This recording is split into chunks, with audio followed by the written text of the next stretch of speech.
Radar Online has written an article about Anthony Cumia's new book in which he smashes Howard Stern. So it says, exclusive! Radio personality Anthony Cumia slammed Howard Stern in new memoir. There was a very good chance he could not be number one if we went against him. By Radar staff. Well, I guess there's a whole staff who did it, not one specific person. In his latest memoir, radio personality Anthony Cumia slams Howard Stern, claiming he was the shock jock's biggest competitor. RadarOnline.com can exclusively reveal. And permanently suspended the rise and fall and rise again of radio's most notorious shock jock, Cumia detailed how CBS feared he could knock Stern from his number one position on the radio when his contract with WNEW, an affiliate of the network, was up and he was negotiating other offers. So this is the classic story Opie and Anthony tell about how, they were fired and they got paid to not compete. So they were just taken off the air, not technically fired. Whether we beat Howard Stern or not was inconsequential, Cumia explained.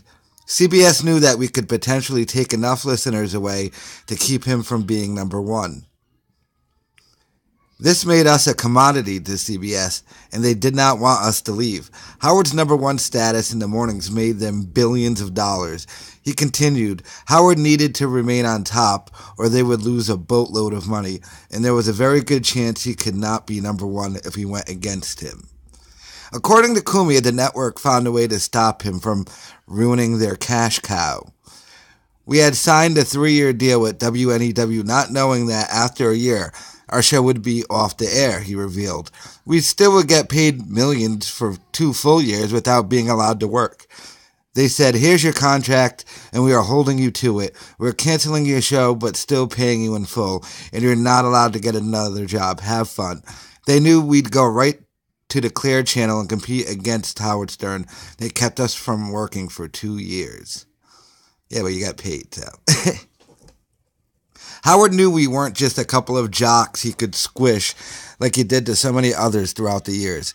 Cumia wrote in the book, we didn't take shit, and we certainly didn't listen to our bosses on how we should handle Howard.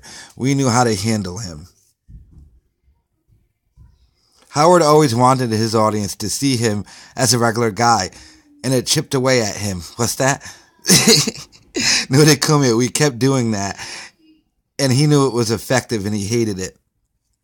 Cumia even compared himself to Stern by referring to himself as an influential shock jock.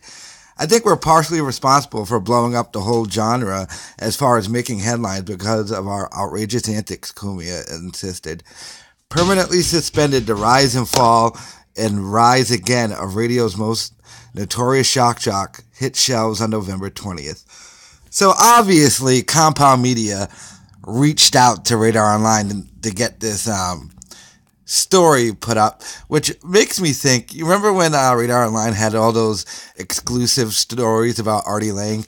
Something tells me it was Compound Media doing that, hitting up, not for every single one of them. Like, I'm pretty sure the bad cop, and remember that whole fucking situation, that video outside the hotel when the bad cop wouldn't give Artie the fucking bag? That was probably the bad cop, but I bet you a bunch of others was given to Radar Online by Compound Media. I tend to agree with him. Would they have beaten Stern? Probably not. They competed, but I mean, Stern show did get whack eventually. So, Anthony trashing Stern in order to try and sell some books, it seems.